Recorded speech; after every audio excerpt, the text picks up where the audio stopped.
kanubagaw Horon TV kanubagaw an ka foli b'aw ye ka kɛ n'a ka waati foli ka ɲi aw bisimila yelen jɛmu kɔnɔna na an y'a fɔ a ye cogo min na yelen de ye jɛmu ye min bɛ aw baro ka tila ka aw kalan k'aw to fo aw sigiɲɔgɔn la an ka baro tɛmɛnen na an kumana silamɛya kan silamɛya yɛrɛ ye mun ye silamɛya kan ka mun de kɛ silamɛya nana cogo di an ye o fɔ bi an bɛna kuma silamɛya jɔsenw kan aw kana ɲina ani professeur Ibrahima Sanogo bɛ ɲɔgɔn fɛ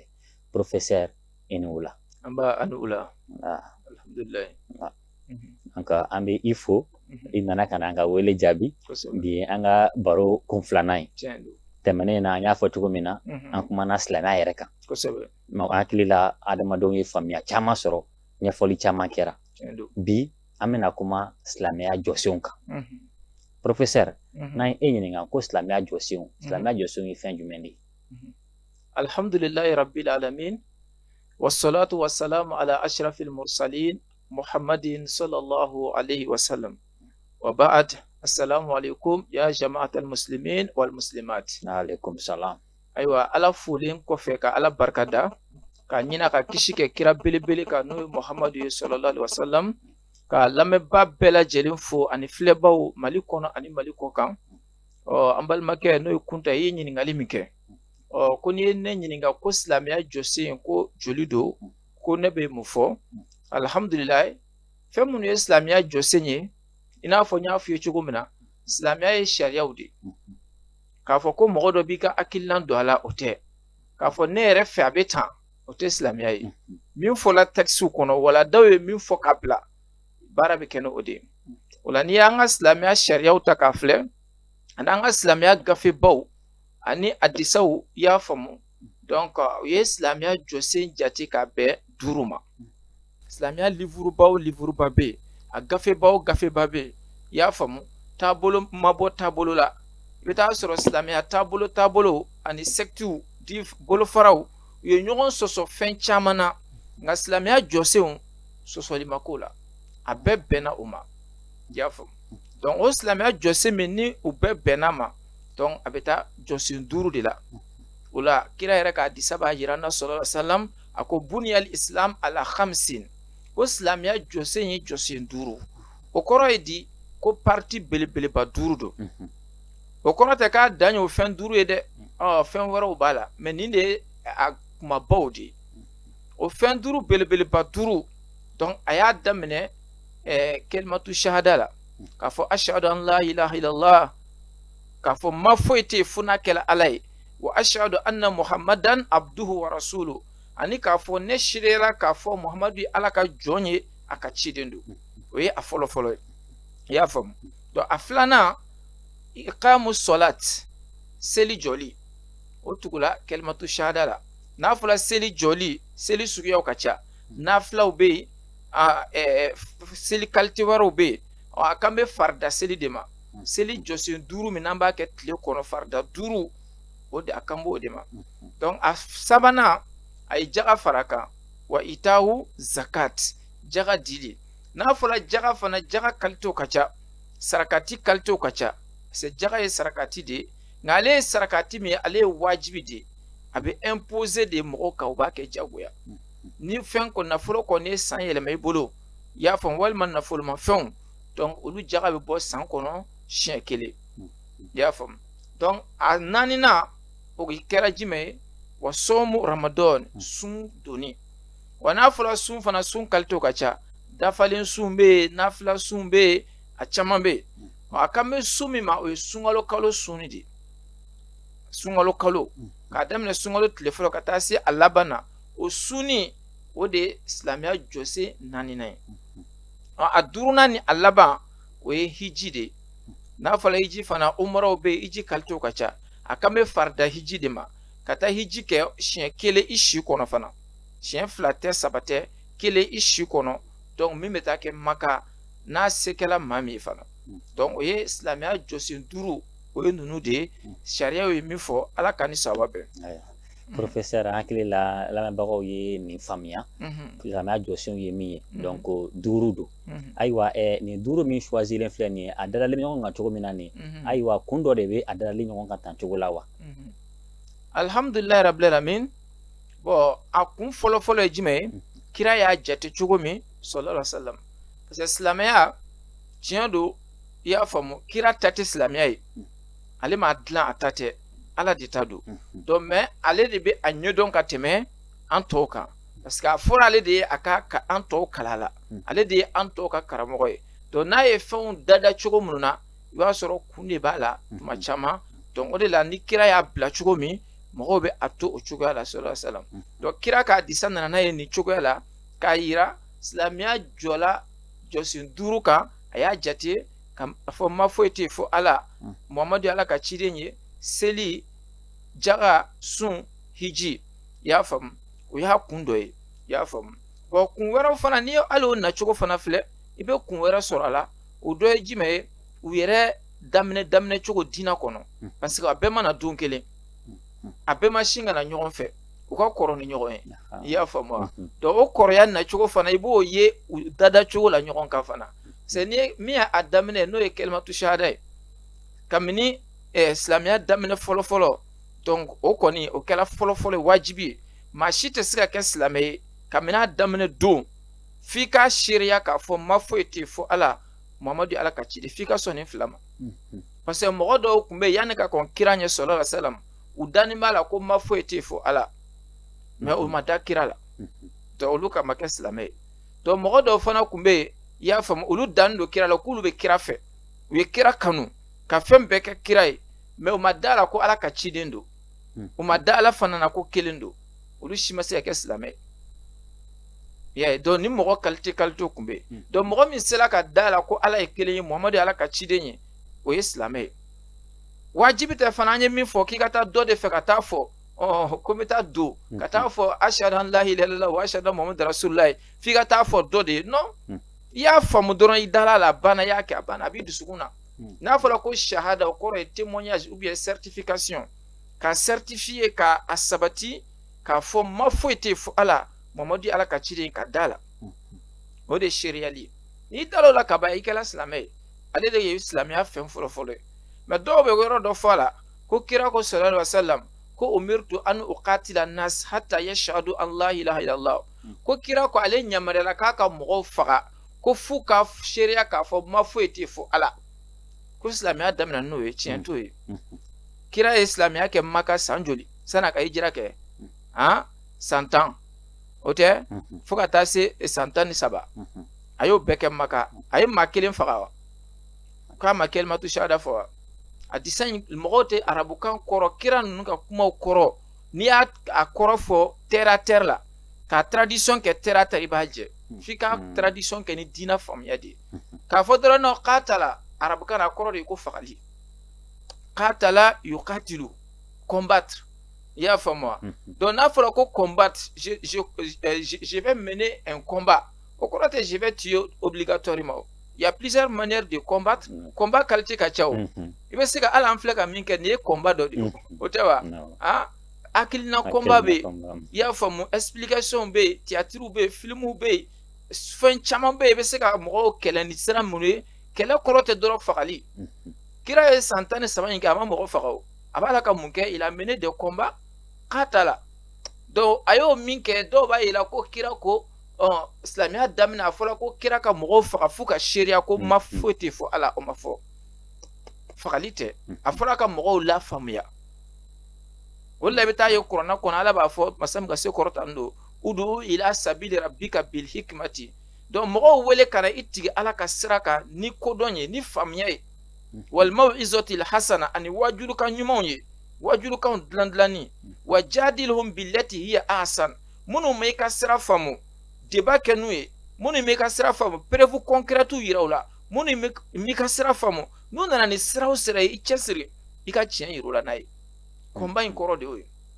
ma ni n ka taa mɔgɔw faga f'u k'a fɔ la ilaha illallah o tɛ silamɛya kɔnɔ ala ka ni saba bɛɛ donc o y'a fɔ o de kosɔn o yera première position na parce que a daminɛ fɔlɔ ko in bɛɛ daminɛ o de mɔgɔ si ka seli tɛ ɲɛ f'i ka da o la i ka sun tɛ ɲɛ f'i ka da nin na i ka jaga tɛ ɲɛ i ka hiji tɛ ɲɛ sinon mɔgɔw bɛ yen bi u b'a la ka seli o mais o danni tɛ kira ni muhamadu la seli tɛ yen o bɛ diinɛ wɛrɛ mɔgɔw bɛ o kɛ la hiji dina wara mɔgɔ b'a la ka hiji kɛ o pèlerinage mɔgɔ dina caman b'a kɛ o mais mun an b'a fɔ k'a tɛ minɛ parce que o ma da Ala ni kira la hali ni maa min bɛ k'i ye soma ye ou bien i ye boli sɔnna ou bien e ma da Muhamadu na i ma da Ala la n'i taara Maka ka taa tawafu k'a tɛ minɛ o kira nana sallallahu alaihi wasallam a y'a sɔrɔ Maka kafiru tun bɛ hiji dɔw kɛ o alikaba la mais minnu ka hiji ma minɛ parce que u ma da Ala la u ma da kira la donc o y'a fɔlɔ fɔlɔ ye donc o kɔfɛ seli fana de nana tuguni deuxième position na silamɛya kɔnɔna na n'an ko seli farida 5 in parce que seli farida 5 in o de nana silamɛya san 12nan san 1 ka kɔn kira ka hijira ɲɛ parce que kira ye san 13 de kɛ Maka o tɛ wa donc 13 in na san 12nan san 1 a bɛ taa Madina a bɛ taa hijira la Ala ye sanayɛlɛn kɛ n'a ye o sanayɛlɛn kɔnɔ de seli nana dɔ b'a yira kalimatu shahada kɔfɛ foyi ma faridaya fɔlɔ fo seli seli nana deuxième position na o cogo la o de la i b'u ye ɲɔgɔn kɔ aran na ten yaya donc seli nana silamɛya san 12nan a farida 5 kɛcogo sinon seli wɛrɛw tun bɛ kira tun bɛ seli kabini don min na wahayu daminɛna Jibrila ye kira kalan selijitaw la k'a kalan seliw la kira a fɔla kira ye k'a ka to ka si ka seli kabini farida 5 mana a suranw caman bɛ yen komi waati ka surun a fɔla a ka si ka seli a tun bɛ nafilaw seli o tun bɛ jɔ filaw seli mais kana seli kɛ farida 5 ye k'a fɔ inna solata kana al mu'minina kitaban mawquta ko seli kɛla jagoya bilenman ye mu'minu kan seli heure de b'a la siɲɛ 5 tile kɔnɔ o de kɛla sanayɛlɛn su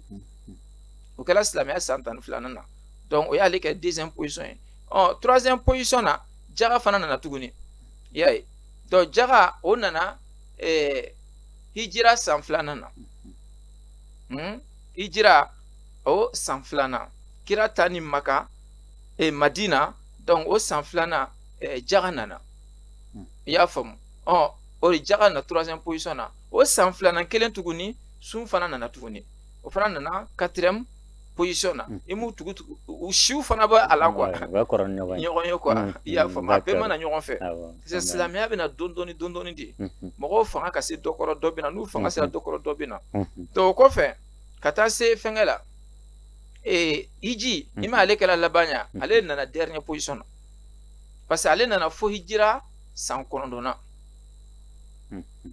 mais ale kɔfɛ dɔrɔn san 1 kira yɛrɛ fatura sallallahu alaihi wasallam hijira san 9nan donc ale nana fo la donc ale kɔfɛ san 1 kira fatura donc ale kɛra dernière position ye donc an bɛ se ka min f'u la faamuya wɛrɛw bɛ yen komi dɔnni ka dun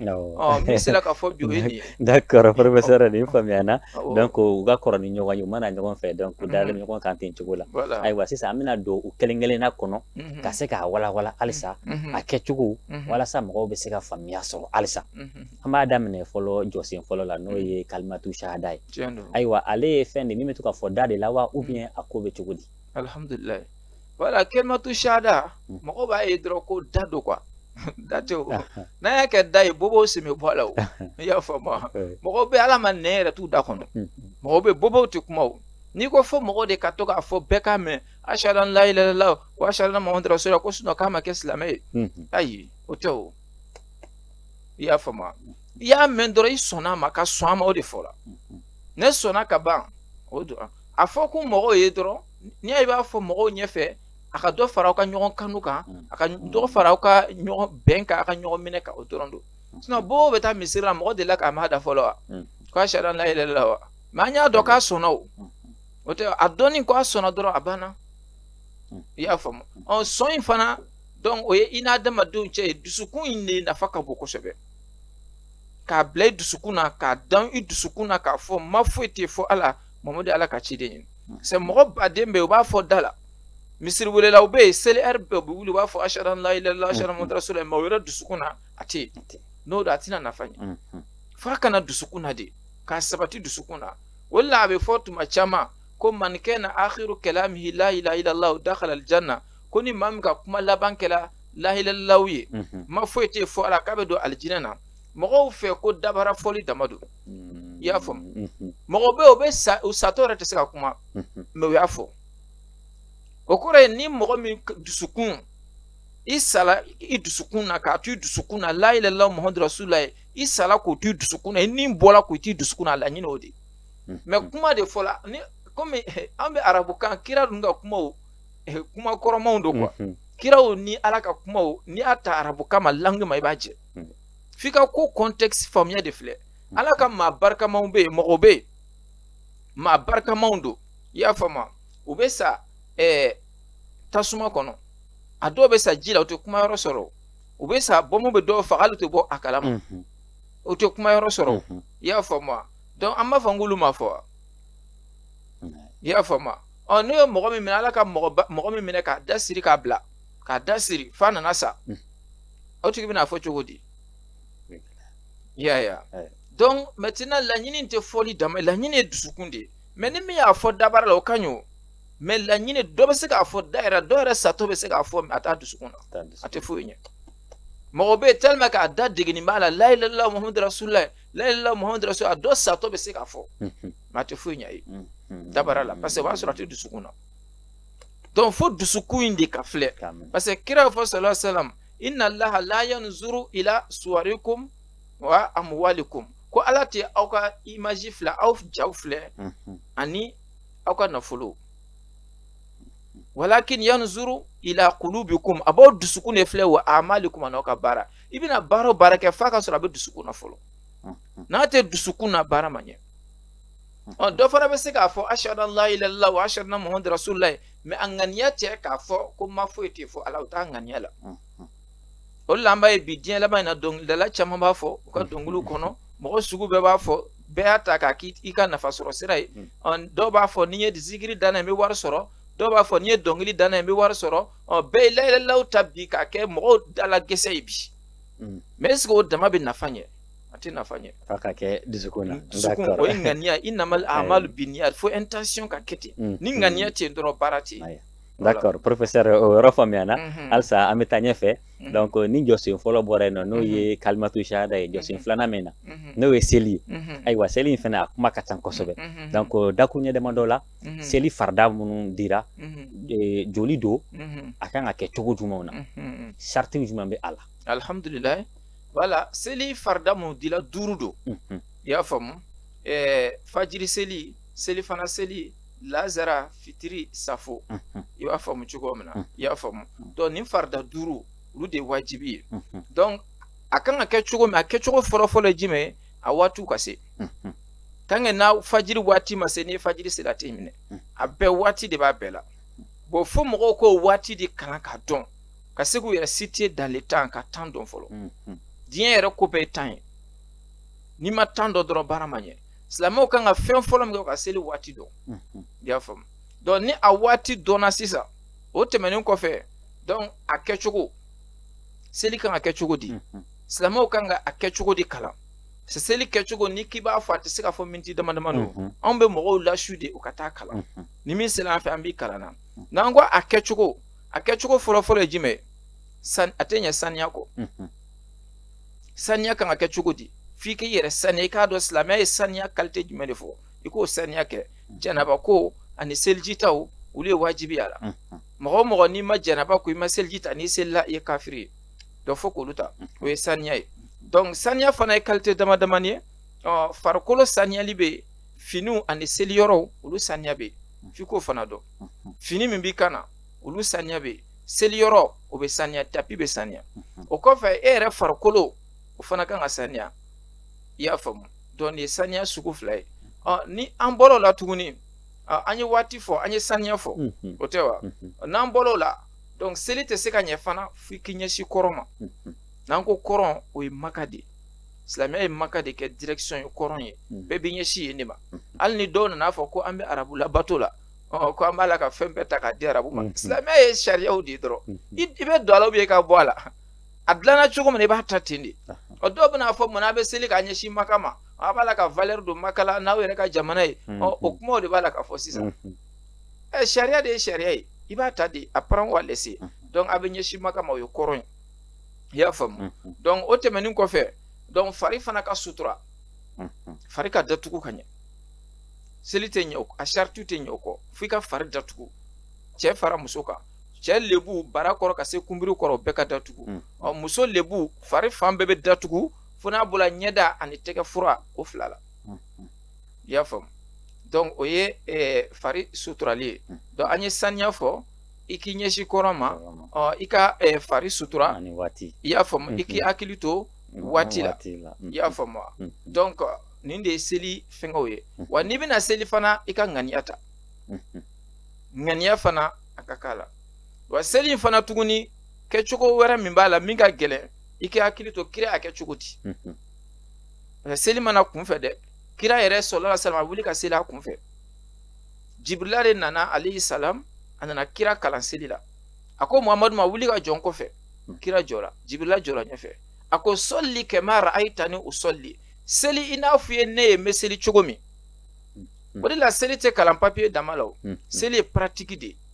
i kan ka taa mɔgɔw fɛ de u b'i kalan sigi cogo jɔ cogo a bɛɛ de kan ka kalan pratique la mais n bɛ taa seli kalan livre kɔnɔ a tɛ ɲɛ dɛ a bɛ kalan pratique la de Jibrila jɔla kira jɔla Jibrila kɔfɛ a ko solli kama ra'aytani usolli seli i n'a fɔ i ɲɛ bɛ ne na ka seli cogo min kira fana nana a ka sahabaw ɲɛfɛ a nana jɔ a ko sahabaw ma sollu kama ra'aytumuni usolli aw ye seli i n'a fɔ a ye ne ye n bɛ seli cogo min donc seli nana ten de o la minnu bɛna k'a fɔ mun na ni seli bɛ kɛ tan an ka kɛ tan a yela de a ma mɛn seli yela Jibrila la kira fana ka sahabaw y'a ye kira la tabiinaw fana ye sahabaw la an minnu nana o kɔfɛ o fana an y'a ye ɲɔgɔn na de hali minnu bɛna anw fana kɔfɛ o b'a ye anw na de seli bɛ kɛ ten de seli tɛ fɛn ye min bɛ kalan papiye kɔnɔ o fɛn tɛ misali i n'a fɔ ko nɔnini najeli dɔ ka taa dɔrɔn ka taa librairie la ka taa livre dɔ san ko mɔgɔ bɛ naze ji la cogo min na ka to o papiye san i bɛ fini bɔ 2 i bɛ maillot de bain don 3 i b'i yɛrɛ fili ji la 4 i b'i bolo kɛ tan 5 i b'i sen balancer 6 i b'a kɛ tan e y'o sira k'o kalan ni dugu gɛlɛya i taali fili ji la i tɛ tunu f'i ka taa de dɔ k'i minɛ ka jigin ji kɔnɔ ka pratique de kɛ seli fana ye o fɛn de ye anw min na anw ka seli t'a la ka ɲɛ bi parce que an b'a la ka seli kɛ de an y'a mɛn an bɛ wajulu kasɛtiw lamɛn dɔrɔn walima an bɛ livre dɔw ta dɔrɔn k'olu filɛ ka taa seli pratique tɛ yen a tɛ ɲɛ théorie la n'i dun ye seli fana tiɲɛ a bɛ kungo de s'i ma fo mɔgɔw k'o lamɛn dɛ seli nana de ko an k'a kɛ ka ɲɛ n'i y'a ɲɛ i bɛ hɛrɛ sɔrɔ parce que fura don médicament don ala ko n'aw selila seli b'aw jogo ɲɛ a b'aw furakɛ fɛn o fɛn n'a bɛ mɔgɔ furakɛ a tacogo jugu a bɛ se k'i faga paracetamol t'an furakɛ wa mais n'i y'a tako jugu kɛ a b'i faga Nivaquine b'an furakɛ mais a tacogo jugu a b'i faga hali dumuni b'an kɛnɛya mais a tacogo jugu a kɛko jugu a bɛ mɔgɔ bana tuguni donc o de la seli fana ni a kɛcogo jugu bɛ mɔgɔ bana bon o kɛcogo jugu de bɛ an ka jamana ninnu kɔnɔ sinon seli ye fɛn ɲumanba de ye ɛriw de fɔla ka kɛcogo fɔ donc i k'a ɲini k'a dɔn mais nin yɔrɔ la n bɛ message di dutigiw ma surtout an ka Mali kɔnɔ yan n'an ka silamɛ jamanaw na an bɛɛ b'an denw tɔgɔ da ka silamɛya tɔgɔ da u la mais maa min bɛ taa a den kalan seli la an ka silamɛw la a man ca dɛ i bɛ silamɛ min ye k'a b'a den ta k'a kalan seliji la k'a kalan seli kɛcogo la fo ka taa ban a ka dɔgɔ dɛ bon e m'a kala la mais munna e bɛ tila fajiri ka bere ta ko f'a ka wuli ka seli a b'an dɔn wa ne y'o fɔ dɔw ɲɛna n ko est-ce que o jɔn bɛ sɔn ka bere ta k'a den bugɔ ko f'a ka don mobili la k'a boli k'a sɔrɔ a ma auto école kɛ permis t'a bolo e m'a kalan mobili la e bɛ sɔn ka bere ta k'a gɛn k'a ka taa mobili boli wa i tɛ sɔn bon e tɛ sɔn o ma o munna e tɛ sɔn parce que i b'a dɔn ko conséquence dɔ b'o la a ka jugu n'i y'a ye i bɛ seli ta i b'a su ka bila la i m'a dɔn seli conséquence o ka jugu ni mobili ta ye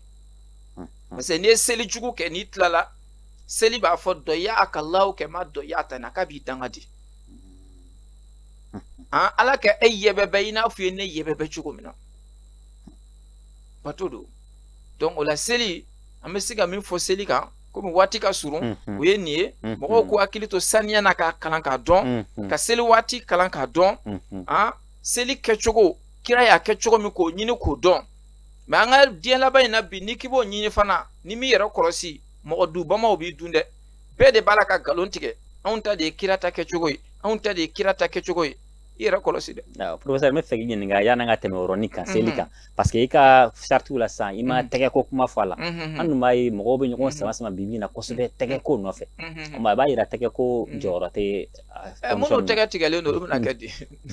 n'a ye tɛgɛ ko kɛ wajibi ye seli la bɛ ka tɛgɛ ko don seli la tɛgɛ tɛ minnu na don ala ye mɔgɔw dan yɛrɛ sen yɛrɛ t'u la i y'a faamu wa tɛgɛ ko ninnu ni fɛn ninnu olu tɛ seli la o i bɛ seli faridaw ta an m'a ye seli kitabu kitabu ne y'a filɛ seli farida n'a fɛnw ma tɛgɛ koya la seli sunaw ma tɛgɛ koya la o de la ne yɛrɛ filɛ ni ne bɛ seli bɛ ne tɛgɛ jigilen ye de dɔw ko professeur ko i b'i tɛgɛ jigin na ko ne man tɛgɛ jigin ko ne bɛ tɛgɛ jigin aw fɛ n ko n tɛ tɛgɛ jigin aw fɛ i y'a faamu n ko n tɛ tɛgɛ minɛna fɛ n tɛ tɛgɛ jiginna fɛ ko mun na ne tɛgɛ jiginnen don n ko adamaden naturellement n'i jɔra tɛgɛ bɛ jigin o n'i ye tɛgɛ kɔni yɛlɛnni ye ko dɔ b'a la o ne bɛ jɔ komi n y'a mɛn ko kira jɔla naturellement a jɔla de ka seli ne fana ye n jɔ naturellement ni mɔgɔ jɔla naturellement a tɛgɛ bɛ kɛ cogo min hali ni mɔgɔ m'o f'i ɲɛna bɛɛ b'o dɔn donc ne tɛgɛ tɛ minɛ a tɛ bila n tɛ taabolo fan si la i y'a ye wa ala ka ni sababa amina ya rabi ayiwa professeur an bɛ taa ɲɛfɛ halisa ni ɲininkaliw ye sisan an bɛ taa jaga la ayiwa jaga fɛnɛ mɔgɔw ma faamuya caman sɔrɔ a la caman bɛ yen i b'a sɔrɔ a tɛ jaga bɔ o b'a sɔrɔ u ma a faamuya sɔrɔ ayiwa jaga yɛrɛ a kan ka bɔ cogo jumɛn na waati jumɛn n'i ka nafolo ye hakɛ joli sɔrɔ a jaga kan ka bɔ alhamdulilayi rabbil alamin donc nafolo i y'a faamu wari jaga bɛ bɔ warimafɛnw nafolo mugu wari jaga bɛ bɔ sanu jaga bɛ bɔ warigɛ ninnu jaga bɛ bɔ i y'a faamu olu nafolomafɛnw olu jaga bɛ bɔ sɛnɛfɛnw fana sumanw olu jaga bɛ bɔ ɲɔw ni kabaw ni tamarow ani binbiriw ani shɔw donc olu fana jaga bɛ bɔ i y'a faamu wa donc ni jaga ani baganw i y'a faamu misi jaga bɛ bɔ saga jaga bɛ bɔ ba jaga bɛ bɔ donc an bɛ se ka a kumabaw de f'i ɲɛna parce que ni i labɛnna émission wɛrɛ la an bɛn'u ta détail yɛrɛ la kelen kelen sinon ni k'i b'a bɛɛ détail an ye waati min fɔ an ka walada tɛna ye sabati i y'a faamu donc nafolomafɛn minnu ni olu jaga bɛ bɔ wari i y'a faamu donc wari ninnu ni san yɛlɛma de la olu jaga bɛ bɔ san yɛlɛma kɔrɔ ye di i ye wari min sɔrɔ bi k'a ta bi la i y'a faamu donc n'a kɔni ye 200 bɔ ka ban i y'a faamu n'a ye 200 bɔ ka ban donc yanni san wɛrɛ an b'a fɔ an ka wari cogoya la n'a ye 200 bɔ ka ban donc san wɛrɛ o marani sɔrɔli bolo i b'a jaga bɔ ni min dal'o kan i b'a ta o ma ka taa 200 kɔni n'a y'o sɔrɔ dɔrɔn i b'a jaga bɔ de dɔw b'a jate ni dinar ni dirhamu ye donc o ye olu ka fɔlɔ wariw ye a ɲuman de i k'a jate ni anw yɛrɛ ka wari an ka wari ninnu parce que a kun ye jumɛn de ye mɔgɔw kana wari mara k'a dama tɛmɛ ka wari mara ka fantanw to kɔngɔ la ka wari mara ka miskinaw to kɔngɔ la wari mara a bɛ wari la sunɔgɔ de ni wari la sunɔgɔ la a kɔlɔlɔ bɛ se sigida ma a kɔlɔlɔ bɛ se jamana ma silamɛya dun nana de ko mɔgɔw ka lafiya ala k'o kira ma wa ma arsalnaka illa rahmatan lil alamin muhamadu e ma ci foyi kama fo bɛɛ de ka lafiya hɛrɛ kana diɲɛ kɔnɔ ɲɔgɔn dɛmɛ ka kɛ donc ni e ye 200 mara dɔrɔmɛ 200 wari fitinin tɛ dɛ n'o marala e bolo ka san sɔrɔ e m'a dun a ma di balima ma san wɛrɛ tuguni a bɛna san 2nan fana kɛ a bɛ yen san 3 tuguni a bɛ yen tiɲɛni de kɛla wa ɲɛni de kɛla tiɲɛni kɛla donc o de la 200 min n'i y'a mara san kɔnɔ komi i ma foyi bɔ a la ni san yɛlɛma sera a bɛ fɔ i ka dɔrɔmɛ 5 ɲɔgɔn bɔ a la i y'a ye i bɛ dɔrɔmɛ 5 ɲɔgɔn bɔ a la o komi sisan a tilantanna donc i b'o fɛngɛ de bɔ i y'a faamu donc i b'o bɔ o cogo la warimafɛnw i y'a ye donc maintenant fɛngɛ sumamafɛnw mun ye ɲɔw ni kabaw ni fɛngɛw ye donc olu ta tɛ sanko ye o ye dɔrɔn n'i ye o tigɛ don min na ni mɔgɔ min ye ɲɔforo kɛ i ye ɲɔ tigɛ don min na i b'a jaga bɔ n'i ye kaba tigɛ don min na i b'a jaga bɔ i y'a faamu donc sumanikɛla ɲɛ 10 n'a y'o bɔ i y'a faamu u ka sumanikɛla dɔw bɛ yen o sumanikɛla in n'a y'o ɲɛ 10 bɔ ni o ɲɛ 10 bɔra i b'a jaga bɔ o ɲɛ 10 in na ɲɛ 10nan i b'o ta o tila 4nan i b'o de kɛ jaga ye ɲɛ 9 bɛɛ y'i ta ye jaga man ca o an ka k'a ye su ɲɛ 10 bɔ pas ni ɲɛ 10 sumanikɛla ɲɛ 10 n'a y'o bɔ ɲɛ tanna i b'o ta n'i y'o ɲɛ tanna ta i b'o tilan yɔrɔ 4 n'i y'o tilan yɔrɔ 4 tuguni tilan 3 bɛɛ i ta ye 4e i b'o dɔrɔn de ta o bɛ kɛ jaga ye o y'a ye ni san de fana y'a sɔn ni san y'a sɔn mais ni e yɛrɛ de y'a sɔn don e yɛrɛ de ye ji bɔ kɔlɔn na k'a sɔn ou bien i ye machine de ɲini k'a sɔn san ma sɔn e yɛrɛ de ye cɛsiri kɛ k'a sɔn o effort kosɔn tilan 4nan in fana tuguni i bɛ tila k'o tilan 2 tuguni ya don nataw la an bɛna ninnu bɛɛ ta parce que ni k'i b'o fɔ ta a bɛ gɛlɛya mɔgɔw t'a faamu k'o expliquer kosɛbɛ k'a faamu donc k'a yir'i la dɔrɔn jaga mago tɛ fɛn caman na fɛn fitini fitini ka bɔ a ka di fantan ni miskinaw ma donc o ye o ye i y'a faamu donc baganw fana bɛ ten donc misi bɛ yen n'a sera hakɛya dɔ ma donc jaga bɛ bɔ a la ba fana bɛ ten saga fana bɛ ten donc ninnu bɛɛ jaga min bɛ b'u la i y'a faamu fitiniw don i y'a faamu a kun bɛɛ ye dɔrɔn fantanw ka hinɛ sɔrɔ diinɛ kɔnɔ faamaw ka hinɛ fantanw na sɔrɔbatɔw ka kariya ka dɛsɛbatɔw sɔn donc la sisan jaga kan ka di mɔgɔ minnu ma donc o ye fantanw ye ani misikinaw ani taamadenw ani mɔgɔ minnu bɛ jaga baara yɛrɛ la a bɛ se ka d'u ma ani hali tuma dɔ la a b'a fɛ ka mɔgɔ minnu nɛgɛn k'u don diinɛ kɔnɔ i y'a faamu a bɛ se ka jaga di olu bɛɛ lajɛlen ma i y'a ye donc o de ye jaga ye an bɛ se ka fitinin min fɔ kan bi yanni détail tɔw ka na alhamdulilayi ayiwa professeur an bɛ taa ɲɛfɛ halisa ni an ka jɔsen tɔw ye n'an bɔr'o la an bɛna sun na wala sun fɛnɛ condition ye jumɛn ye a kan ka kɛ cogo jumɛn na donc alhamdulilayi n y'a fɛ ninnu bɛɛ ye walada belebelew de ye an kan k'u ta kelen kelen de ye donc sun fana condition minnu bɛ sun na ala y'o fɔ sun condition fɔlɔ ye i ka kɛ silamɛ ye parce que sun dila silamɛw de ma a ko in bɛ a si tɛ ɲɛ silamɛya kɔ i ka kɛ silamɛ ye ya donc n'i kɛra silamɛ ye a filanan a k'a sɔrɔ fana hakili dafalen don a hakili ka ɲi bana foyi tɛ hakili la i y'a faamu bana foyi tɛ farikolo la donc i tɛ taama sira la mɔgɔ min tɛ voyage la i y'a faamu donc o n'a ɲɔgɔnnaw donc sun bɛ dila olu de ma olu de bɛ sun kɛ donc silamɛya o kɔfɛ hakili ka dafa o kɔfɛ balikuya o kɔfɛ kɛnɛya n'an ko kɛnɛya hakili kɛnɛya b'a la farikolo kɛnɛya b'a la donc o de kosɔn muso kɔnɔmaw an b'olu bɛɛ fara banabaatɔw kan cɛkɔrɔbaw minnu fanga bato an b'olu fara banabaatɔw kan ani mɔgɔ dɔw yɛrɛ bɛ yen naturellement u tɛ se ka hali heure kelen ji minɔgɔ muɲu ala yɛrɛ y'u dan naturellement u dan cogo yɛrɛ don u tɛ se ka minɔgɔ muɲu olu si sen t'a la olu ta tɛ wajibi ye i y'a faamu donc sun condition fɔlɔ ye olu de ye o tɛmɛnen kɔfɛ n'i bɛ sun fana don an ye min fɔ seli ni tɔw la ŋaniya f'a k'a sɔrɔ ŋaniya bɛ yen k'a fɔ n b'a ŋaniya don ala de i y'a faamu i bɛ ŋaniya ta k'a fɔ n bɛna sun don n b'a don ala ye ala k'an sara ou bien n b'a don ala kama i ko ŋaniya ta ka sun yɛrɛ ŋaniya ta sinon n'i tilenna ten i ma foyi dun ni ŋaniya tɛ yen a tɛ kɛ sun ye i y'a faamu donc condition wɛrɛ min bɛ yen tuguni sun fana tɛ se ka kɛ fɔ sunkalo ka se k'a fɔ sisan kalo min mana an di an b'o kɛ sunkalo ye o tɛ bɛn dɛ an b'a mɛn dɔnnibaa dɔw b'a fɔ ni sunkalo kalo ni o gɛlɛyala ni tile fanga bonyana ni sayabatɔ cayala an bɛ sun reporter k'a bila kalo wɛrɛ la o bɛ kɛ ni dalilu jumɛn ye sun bɛ don sunkalo dɔrɔn de kɔnɔ kira ye sallallahu alaihi wasallam a ko sumu li ru'yatihi n'a ye sunkalo kalo ye a ye sun don waftiru li ru'yatihi n'a ye sunkalo kalo ye seli kalo ye sun ka tigɛ k'a fɔ sisan an bɛɛ ka bɛn a ka Mali kɔnɔ yan komi mɔgɔ sata cayala o conseil islamique k'a fɔ ou bien imama k'a fɔ an ka Mali sunkalo bɛna bila ɲinan